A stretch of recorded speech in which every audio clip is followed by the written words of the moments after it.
그날 제 통장에서 450만 원이 빠져나갔습니다. 보낸 사람은 저, 받는 사람은 시어머니 김말순. 남편 오태성의 월급은 200이 조금 넘습니다. 그 돈이 어디서 나갔겠습니까? 제 가게 통장이었죠. 더 기가 막힌 건 같은 날 또 다른 이체 내역이 있었다는 겁니다. 받는 사람은 이수라, 동네 꽃집 사장이죠. 주문자 이름은 M, 시어머니 이름의 첫 글자였습니다. 효도라는 말로 포장된 돈이 다른 여자의 꽃값으로 흘러가고 있었던 겁니다. 그날 저는 깨달았습니다. 노년의 평화는 가만히 있다고 찾아오지 않는다는 거리요. 지키지 않으면 다 빼앗긴다는 거리요. 저는 강여정, 64입니다. 간호사로 30년 넘게 일하다가 은퇴했고 지금은 아파트 상가에서 반찬 가게를 운영합니다. 여정인의 반찬, 이름만큼 소박하죠. 새벽엔 나물을 다듬고 점심엔 김치 국물에 손이 저려집니다. 힘들지만 이 일 덕에 제 노후가 돌아갑니다. 가게 월순이익은 700 정도, 적금도 조금씩 불려가고 있었어요. 남편 오태성, 58입니다. 구청 용역으로 일하고 성실한 사람이죠. 결혼 초엔 그랬습니다. 여보, 이제 여정 씨는 편히 살아야죠. 그 말이 참 따뜻했습니다. 그 따뜻함에 다시 믿음을 줬죠. 하지만 그 말이 오래가진 않았습니다. 시어머니 김말순, 80이 넘었어요. 말이 곧 법이고 감정이 먼저입니다. 효도는 며느리 몫이지. 늘 그렇게 말했죠. 그 말이 처음엔 웃음 같았는데 지금은 명령처럼 들립니다. 시누이 오다미는 32. 창업 준비 중이에요. 그 말을 입에 달고 삽니다. 한 달에 한 번은 꼭 전화를 걸죠. 언니, 이번만 좀 도와주세요. 진짜 마지막이에요. 그 말 12번쯤 들었습니다. 그래도 도와줬죠. 사람 믿는 게 버릇처럼 남아 있었으니까요. 오늘도 가게를 열었습니다. 반찬통에서 김이 피어오르고 냄비에서는 된장국이 부글거렸죠. 그때 휴대전화가 울렸습니다. 김말순에게 450만 원 이체 완료. 그 문자를 보는 순간 손끝이 얼어붙었습니다. 이제 더는 모른 척하면 안 되겠다고 생각했어요. 유리문에 비친 제 얼굴을 봤습니다. 김이 서려 흐릿했지만 분명 제 얼굴이었죠. 한쪽 눈가엔 피로가 진하게 묻어 있었습니다. 지난달 단톡방에 올라온 사진이 떠올랐습니다.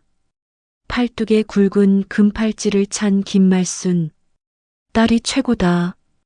그 밑에 하트를 잔뜩 붙인 오다미. 그리고 우리 태성 효자네. 그 글귀들이 머릿속을 찔러댔습니다. 저는 계산대를 열어 장부를 꺼냈습니다. 볼펜으로 수입과 지출을 맞춰봤죠. 한 줄 한 줄이 제 손끝에서 태어난 숫자였습니다. 그중 김말순 송금 항목이 유난히 굵어 보였습니다. 펜촉이 장부 위에서 멈췄습니다. 효도는 내 월급으로, 내 노후는 내 지갑으로. 그 말을 속으로 3번 되뇌었습니다. 이제야 제 편을 서야겠다고 다짐했죠. 점심쯤 남편에게서 전화가 왔습니다. 목소리는 여느 때처럼 부드러웠습니다. 여보, 오늘 어머니 약값 좀 더 나갔어요. 저는 짧게 대답했습니다. 그래요. 그 한마디 뒤로 아무 말도 하지 않았습니다. 통화를 끊고 바로 카드사에 전화를 걸었습니다. 가족카드 해지해 주세요. 제 목소리는 단호했습니다. 상담원이 신분 확인을 요청했죠. 주민번호와 주소를 또박또박 말했습니다. 즉시 해지 처리되었습니다. 그 말이 귀에 닿는 순간 마음이 조금 시원해졌습니다. 전화를 끊고 창문을 열었습니다. 찬바람이 얼굴을 스쳤습니다. 가게 안 공기가 바뀌는 게 느껴졌죠. 그때 문 밖에서 인기척이 들렸습니다. 유리문 너머에 관리소장 박성철이 서 있었습니다. 소장은 조심스레 봉투 하나를 내밀었죠. 여정 사장님, 어제 야간 점검 중에 찍힌 건데요. 한번 보시겠어요? 봉투 안엔 CCTV 사진 한 장이 들어 있었습니다. 밤 9시 남자가 꽃다발을 들고 나가는 장면. 그 얼굴 한눈에 알아봤습니다. 오태성이었습니다. 사진 구석에 희미하게 보이는 글씨, 주문자 M. 그 글자가 눈에 박혔습니다. 시어머니 이름의 첫 글자였죠. 저는 그 봉투를 두 손으로 접었습니다. 종이가 우두둑 소리를 냈습니다. 이제 됐습니다, 소장님. 목소리가 조금 떨렸지만 눈빛은 단단했습니다. 문이 닫히자 가게 안이 고요해졌습니다. 저는 가스불을 줄이고 의자에 앉았습니다. 손끝이 미세하게 떨렸습니다. 하지만 무섭지 않았습니다. 결심이 두려움을 덮었습니다. 저는 장부 위에 짧게 한 줄을 적었습니다. 내 노후는 내 지갑으로. 그 문장이 오늘의 규칙이 됐습니다. 저녁 무렵 문 앞에서 인기척이 났습니다. 복도 너머로 들려오는 구두 소리 세 쌍. 김말순, 오다미 그리고 오태성. 예상했던 대로였죠. 저는 앞치마 끈을 단단히 묶었습니다. 오늘은 물러서지 않을 겁니다. 이제부터 제 인생의 규칙을 다시 써야 하니까요. 현관문을 열자마자 김말순이 울음을 터뜨렸습니다. 목소리가 아파트 복도를 타고 울려 퍼졌죠. 이제 며느리가 어른을 문 밖에 세우네. 그 소리에 몸이 순간 굳었습니다. 현관 불빛 아래 오다미가 팔짱을 낀 채 서 있었어요. 표정은 싸늘했고 눈엔 얕은 비웃음이 섞여 있었습니다. 그들 뒤엔 오태성이 굳은 얼굴로 서 있었죠. 저는 잠시 말을 멈췄습니다. 숨을 고르고 마음을 눌렀습니다. 무슨 일로 오셨어요? 제 목소리가 생각보다 차분했습니다. 하지만 손끝은 떨렸습니다. 김말순이 제 말을 끊었습니다. 카드를 끊었다며? 효도를 막으면 죄받아. 그 말이 칼처럼 날아왔죠. 저는 심호흡을 했습니다. 이젠 눈치 보지 않기로 했습니다. 어머니, 그건 제 돈입니다. 효도는 아들이 자기 월급으로 하는 게 맞죠? 오다미의 눈썹이 들썩였습니다. 돈 몇 푼 가지고 그러세요. 가족끼리. 그 말에 웃음이 났습니다. 가족끼리니까요. 서로 속이지 말자는 거죠. 짧은 대화였지만 공기가 차가워졌습니다. 그 순간 복도 저쪽에서 관리소장 박성철이 나타났습니다. 서류 뭉치를 들고 저희 쪽으로 걸어왔죠. 저는 재빨리 문을 조금 더 열었습니다. 박성철이 말했습니다. 사장님, 방송실에서 연락 왔습니다. 복도 소란 신고가 들어와서요. 그 말을 들은 김말순이 소리를 질렀습니다. 며느리가 신고했네. 내가 죽어야 끝나나 보네. 그 목소리에 복도 문들이 하나둘 열렸습니다. 이웃들이 고개를 내밀었죠. 저는 한숨을 삼켰습니다. 이제는 감정이 아니라 규칙으로 대응해야 했습니다. 저는 조용히 스마트폰을 켰습니다. 관리규약 파일을 열어 화면을 보여줬죠. 공동주택 관리규약 재구조. 사유지 내 고성방가는 위반 사항입니다. 말을 마치자 오다미가 소리쳤습니다. 이게 지금 뭐 하는 짓이에요? 어른 창피 주는 거예요? 저는 시선을 낮췄습니다. 창피는 규칙을 어긴 사람이 만드는 겁니다. 목소리가 스스로 낯설 만큼 또렷했어요. 제 안에서 뭔가 바뀌고 있었습니다. 박성철이 종이 한 장을 내밀었습니다. 녹화도 되어 있습니다. CCTV에 전부 남았어요. 그 말에 오태성이 표정을 바꿨습니다. 됐어요, 어머니. 일단 들어가세요. 김말수는 아직 울고 있었지만 눈빛이 어딘가 흔들렸습니다. 오다미가 팔을 잡아 끌었습니다. 그때 제 휴대전화가 진동했습니다. 화면엔 알림 하나. 이수라에게 송금 실패.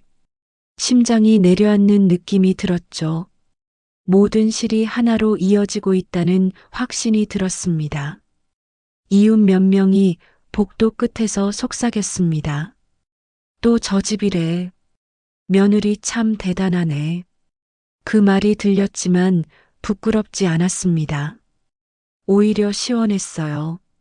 저는 현관앞 매트를 손으로 정리했습니다.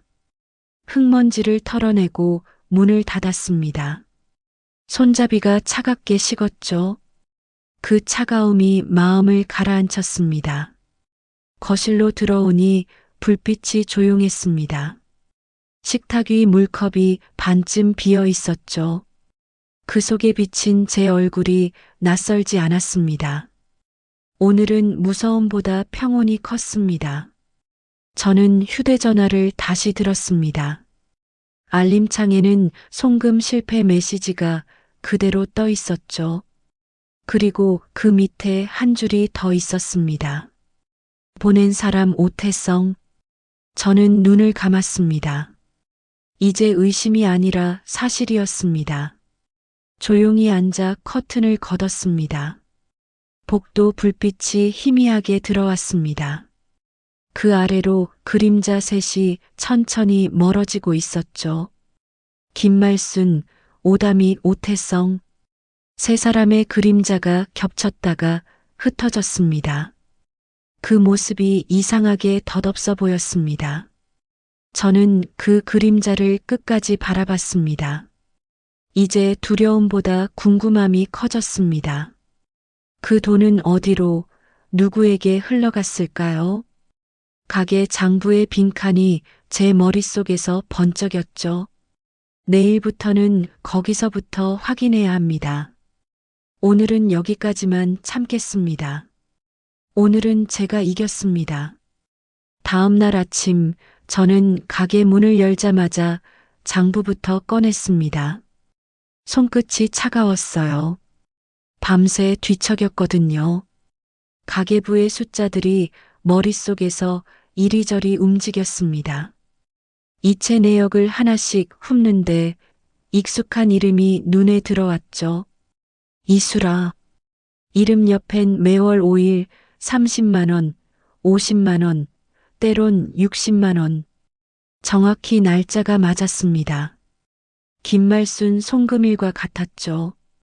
저는 눈을 가늘게 떴습니다. 지금껏 보지 못한 흐름이 선명히 드러났습니다.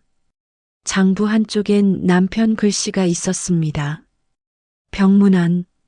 그 단어 밑에 둥근 필체로 금액이 적혀 있었죠. 30만 원. 글씨가 익숙했습니다. 오태성이었습니다. 그날 제 손이 멈췄습니다. 펜 끝이 종이에 닿은 채로 움직이지 않았어요. 저는 숨을 깊게 들이마셨습니다. 이제는 상상보다 확인이 필요했습니다.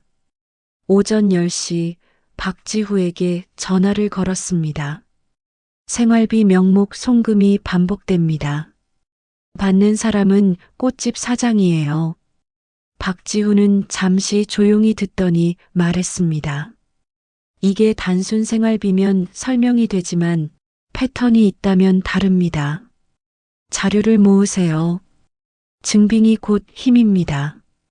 그 말이 심장 깊숙이 들어왔습니다. 저는 고개를 끄덕였죠. 지금부터 정리하겠습니다. 점심 무렵 관리소장 박성철이 가게에 들렀습니다. 손에는 하얀 봉투가 들려 있었어요. 여정 사장님, 어제 부탁하신 영상이에요. 저는 봉투를 받았습니다. 안에는 CCTV 캡처가 3장 있었습니다. 밤 9시 엘리베이터 앞에서 오태성이 꽃다발을 들고 서 있었습니다. 그 얼굴 한눈에 알겠더군요. 사진 구석에 보이는 영수증 조각엔 글씨 하나. 주문자 M. 그 글자가 제 시야를 꽉 채웠습니다. 저는 종이를 접어 봉투에 넣었습니다. 소리가 뚝 하고 났죠. 끊긴 건 종이가 아니라 제 마음이었습니다. 오후 장사를 마치고 잠시 나왔습니다. 바람이 차가웠어요. 가게에서 몇 걸음 떨어진 골목에 이수라 꽃집이 있었습니다. 유리창 너머로 이수라가 보였죠. 머리를 묶고 꽃을 다듬고 있었습니다. 그 얼굴은 평범했습니다. 하지만 그 평범함이 이상하게 날카로웠습니다. 저는 발걸음을 멈췄습니다. 확인하자. 그러나 함부로는 묻지 말자. 스스로에게 그렇게 말했습니다. 증거 없이 분노하면 바보가 됩니다. 저는 짧게 숨을 고르고 뒤돌아섰습니다. 집에 돌아오니 저녁이었어요. 조용했습니다. 시계 초침 소리만 들렸죠. 휴대전화가 진동했습니다. 화면엔 오태성 이름이 떴습니다. 오늘 어머니 계셔서 늦어요. 익숙한 문장이었습니다. 그 밑엔 사진 하나가 첨부돼 있었죠. 식탁 위 꽃다발. 오늘 이수라가 새로 들여온 거야. 사진 속 꽃은 붉었습니다. 한 송이도 시들지 않았죠. 저는 휴대전화를 내려놓았습니다. 그 사진의 배경엔 익숙한 식탁 무늬가 보였습니다. 우리 집이 아니었습니다. 심장이 쿵 내려앉았어요. 확신이라는 단어가 머리를 쳤습니다. 저는 서랍을 열어 장부를 꺼냈습니다. 이수라 항목 옆에 펜으로 동그라미를 쳤죠. 그리고 옆에 적었습니다. 패턴 확정, 송금 일치, CCTV 일치. 글씨가 흔들리지 않았습니다. 그제야 마음이 이상하게 차분해졌어요. 늦은 밤 박지후에게 자료를 보냈습니다. 패턴이 완성됐습니다. 증빙은 충분합니다. 박지후는 바로 전화를 걸어왔죠. 이쯤이면 근거가 됩니다. 하지만 감정은 절대 섞지 마세요. 증거는 말보다 강합니다. 그 말이 귓가에 오래 남았습니다. 저는 커튼을 걷고 바깥을 봤습니다. 가로등 불빛 아래 꽃집 간판이 보였죠. 이수라 플라워. 그 네 글자가 유난히 선명했습니다. 빛이 아니라 제 눈물이 반짝였던 거죠. 밤 공기가 차가웠습니다. 그래도 마음은 더 이상 흔들리지 않았습니다. 저는 속으로 중얼거렸습니다. 이제 시작이네. 분노가 아니라 결심의 목소리였습니다. 가게 벽에 걸린 달력을 봤습니다. 다음 송금일 5일. 빨간 동그라미가 하나 더 생겼습니다. 그날 모든 걸 끝내야죠. 이제는 도망치지 않습니다. 아침 공기가 유난히 차가웠습니다. 가게 문을 열자마자 커피포트를 올리고 의자에 앉았습니다. 밤새 생각이 많았거든요. 사람에게 상처받는 건 익숙하지만 이제는 당하지 않기로 마음을 먹었습니다. 손에 쥔 휴대전화 화면을 켰습니다. 새 채팅방을 만들었죠. 제목은 입주민 관리 규약 알림방. 이웃들에게 정보 공유를 가장한 방이었지만 실은 제 작은 전선이었습니다. 첫 메시지를 올렸습니다. 안녕하세요. 관리 규약 공유드립니다. 사유지 내 고성방가, 부당한 금전 요구, 허위 게시 행위는 모두 규정 위반에 해당됩니다. 그리고 첨부 파일을 올렸습니다. 복도 CCTV 사진 일부, 소란 녹음, 관리 규약 요약본, 개인정보는 가렸습니다. 딱 필요한 만큼만 공개했죠. 감정이 아니라 기록으로 말하려고요. 몇 분 뒤 알림음이 쉴 새 없이 울렸습니다. 방에 사람들이 속속 들어왔습니다. 이웃들 이름이 익숙했어요. 어제 그 소리 뭐였어요? 방송실에서 뭐라던데요? 질문들이 올라왔습니다. 저는 짧게 대답했습니다. 소란 신고 맞습니다. 근거는 모두 기록해 두었습니다. 단정한 문장이었죠. 괜히 감정이 섞이면 금방 불쌍한 시어머니 쪽으로 여론이 기울 테니까요. 점심쯤 박지우가 가게에 왔습니다. 커피 한 잔을 내주자 그는 노트를 꺼냈죠. 그 위엔 돈의 흐름을 그린 화살표가 있었습니다. 여정 통장 김말순 이수라 현금 인출. 선이 단순했지만 의미는 무거웠습니다. 박지후가 말했습니다. 이건 패턴이 명확합니다. 회수 가능성 충분합니다. 그 말을 듣는데 가슴속에서 묘한 평온이 번졌습니다. 분노보다 차가운 확신이 생겼습니다. 그때 휴대전화가 울렸습니다. 오태성이었습니다. 여보, 당신 지금 뭐 하는 거야? 엄마 욕 들으라고 단톡방 만든 거야? 목소리가 거칠었습니다. 저는 짧게 대답했습니다. 규약을 공유한 겁니다. 사실만 올렸어요. 명예훼손으로 고소할 거야. 그 말에 웃음이 났습니다. 그럼 증거부터 확인해 보세요. CCTV랑 통장, 둘 다 당신 이름이 있죠. 통화가 뚝 끊겼습니다. 이제는 말이 아니라 증거로 싸울 시간입니다. 오후 채팅방에는 더 많은 이웃이 들어왔습니다. 관리소장 박성철도 초대됐죠. 그는 규약 조항을 다시 정리해 올렸습니다. 주민 간 갈등은 증거를 기반으로 처리됩니다. 감정이 아닌 규칙으로 해결합시다. 그 문장을 보고 저는 눈을 감았습니다. 지금 이 싸움은 제 인생의 첫 공식 절차였습니다. 그동안 참는 게 미덕이라고만 믿었는데 이제는 말해야 지켜집니다. 그날 저녁 가게 문을 닫고 나서 저는 휴대전화를 다시 확인했습니다. 채팅방에는 사장님 용기 대단하세요. 덕분에 배웠어요. 같은 메시지가 쌓여 있었습니다. 누군가가 제 행동을 응원한다는 사실이 낯설었지만 기분이 나쁘진 않았습니다. 오히려 땅을 밟는 느낌이었죠. 문득 창밖을 봤습니다. 저 멀리 이수라 꽃집 간판이 보였습니다. 노란 조명이 환했습니다. 그 불빛 아래 그림자 하나가 서 있었습니다. 꽃 상자를 옮기는 오태성이었죠. 꽃잎이 흔들릴 때마다 제 속에서 묘한 냉기가 돌았습니다. 사랑이라는 말이 이렇게 가벼울 수도 있구나. 그 생각이 스쳤습니다. 하지만 눈물이 나오지 않았습니다. 이젠 눈물이 아까웠습니다. 휴대전화 알림이 또 울렸습니다. 박지후였습니다. 내일 오전 자료 정리해서 보내주세요. 법률구조공단 접수는 제가 도와드릴게요. 저는 짧게 답했습니다. 고맙습니다.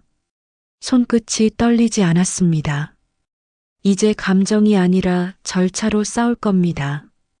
복도 저편에서 바람이 스며들었죠. 차가웠지만 기분이 나쁘지 않았습니다. 그 차가움이 저를 더 또렷하게 만들었으니까요. 며칠 뒤 저는 관리소장 박성철에게 부탁한 자료를 받았습니다.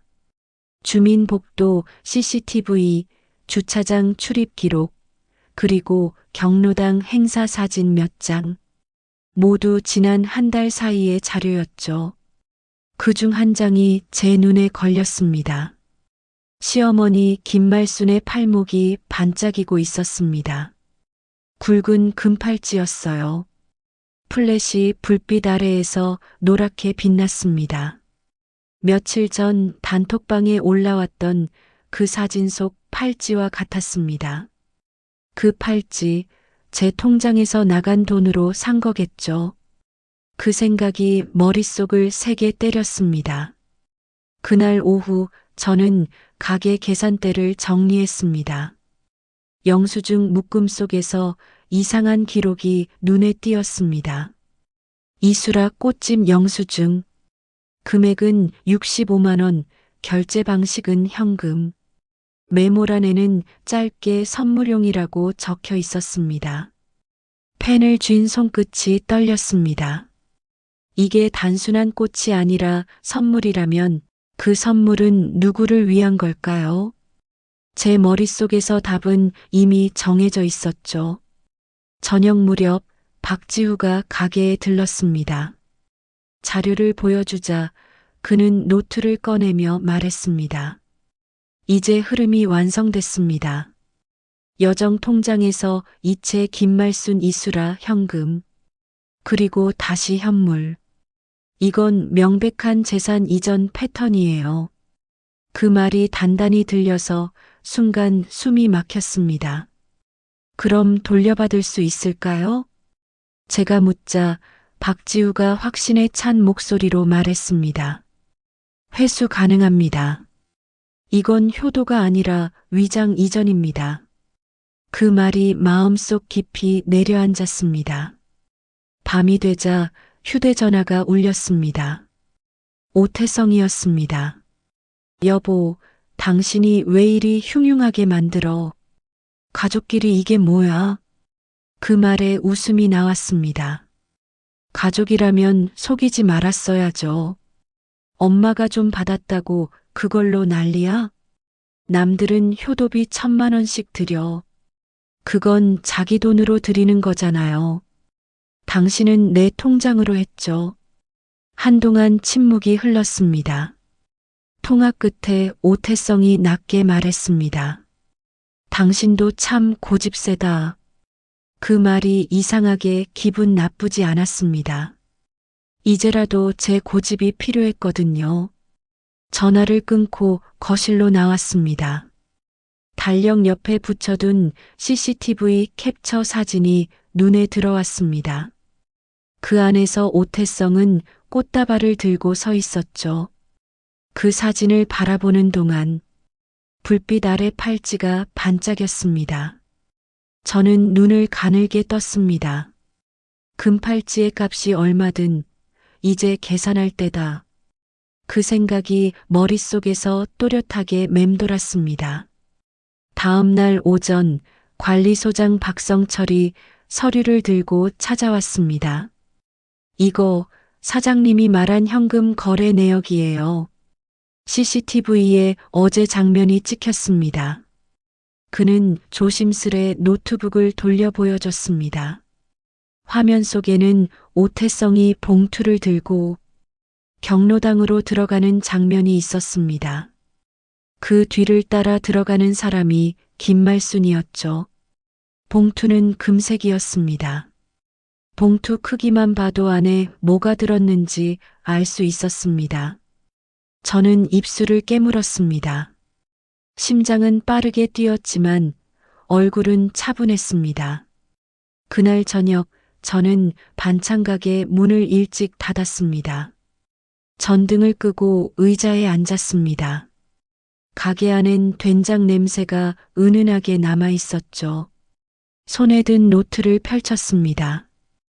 그 안엔 지금까지의 모든 기록이 정리돼 있었습니다.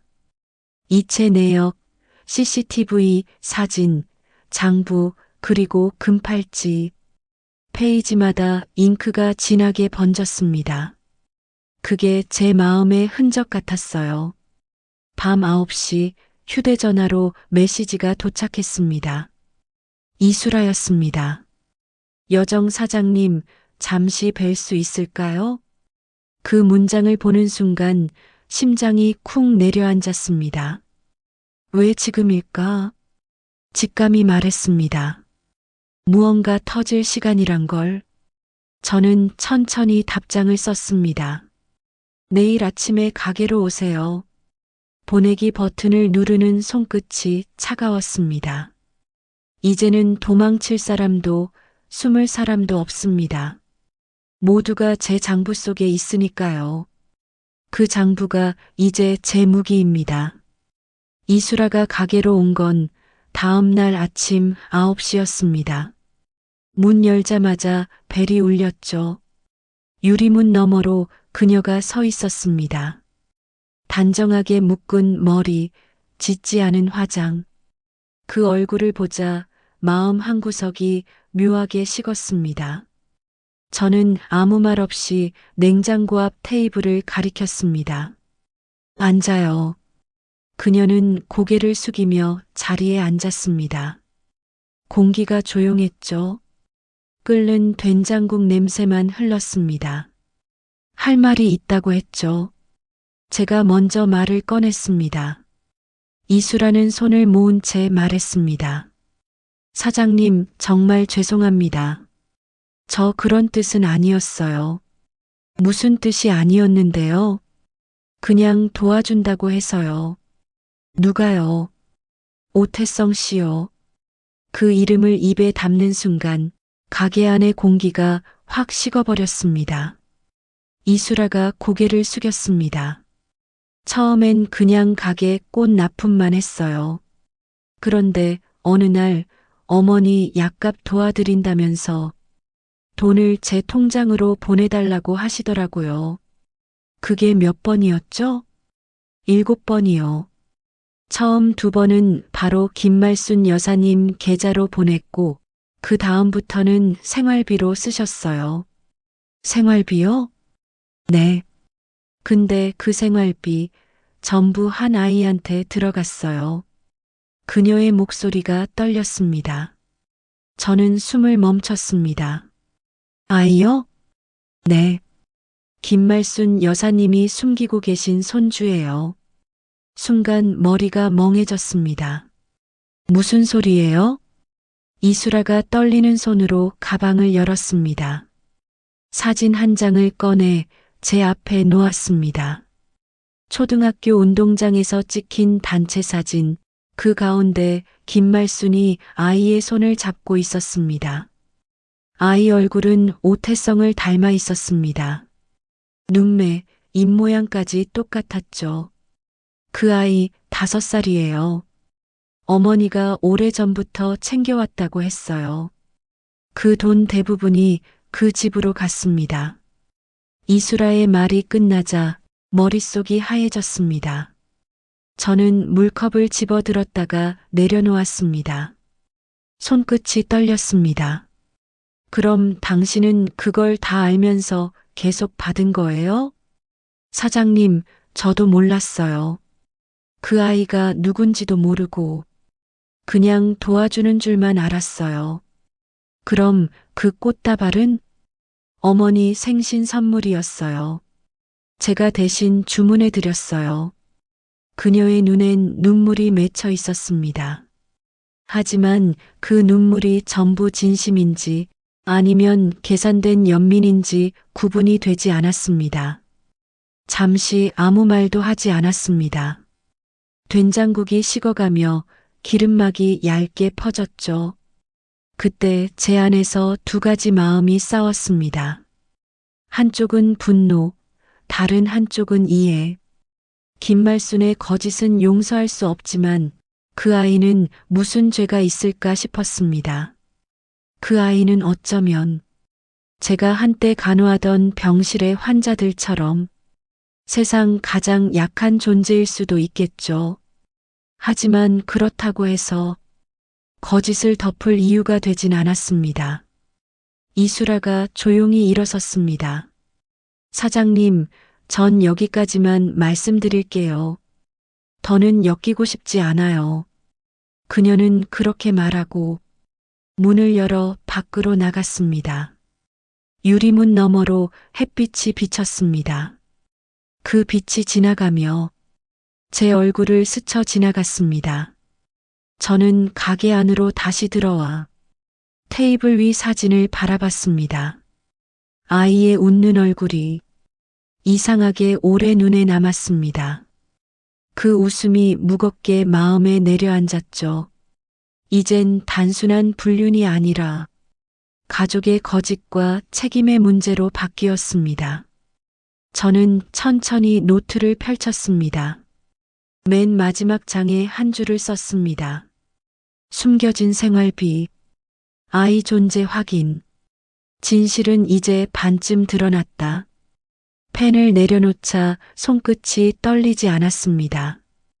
이제 남은 건 그 진실을 세상 밖으로 꺼내는 일뿐이었습니다. 김말순이 쓰러졌다는 소식은 갑자기 들려왔습니다. 토요일 오전이었죠. 전화기 너머로 오태성의 목소리가 떨렸습니다. 엄마가 심근경색이래. 병원으로 와. 순간 머리가 하얘졌습니다. 그래도 발걸음은 멈추지 않았습니다. 그녀를 미워했지만 죽음을 바란 적은 없으니까요. 병원 응급실 문 앞은 어수선했습니다. 간호사로 일했던 세월이 떠올라 의식 없이 누워있는 김말순의 얼굴을 보는 순간 손끝이 저렸습니다. 산소 마스크 아래로 숨이 가쁘게 들락거렸죠.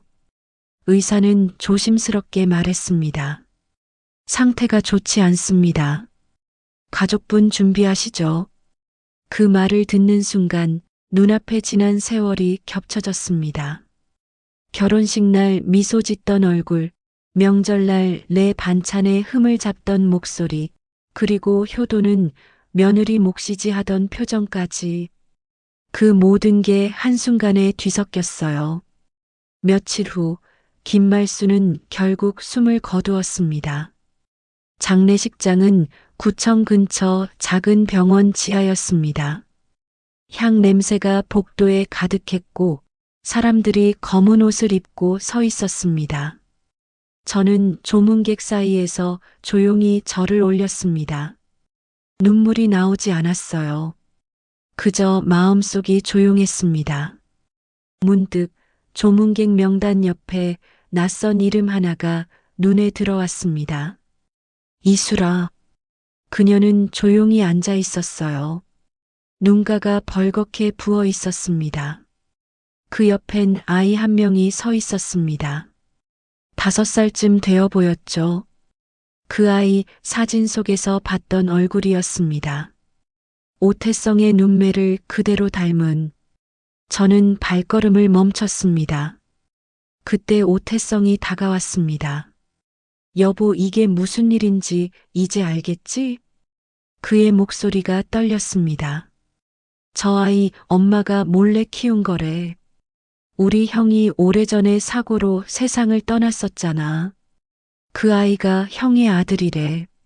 순간 숨이 멎었습니다. 뭐라고요? 엄마가 그 사실을 숨겼대.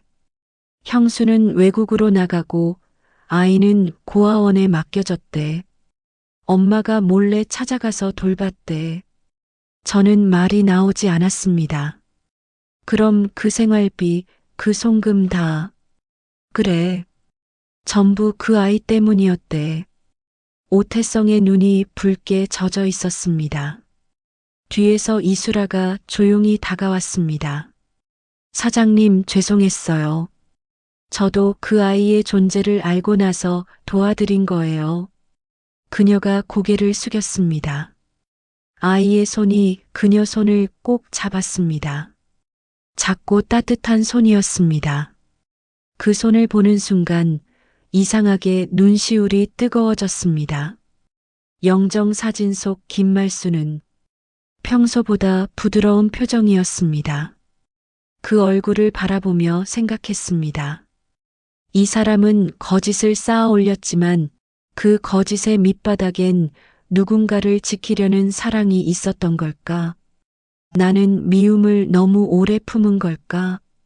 조문을 마치고 밖으로 나왔습니다. 비가 내리고 있었어요. 가로등 불빛이 젖은 아스팔트 위에 번졌습니다. 검은 우산을 접으며 하늘을 봤습니다. 눈물이 아니라 빗물이 흘렀죠. 그 차이를 구분할 수 없었습니다. 장례식장 문 앞에는 김말순의 가방이 놓여 있었습니다.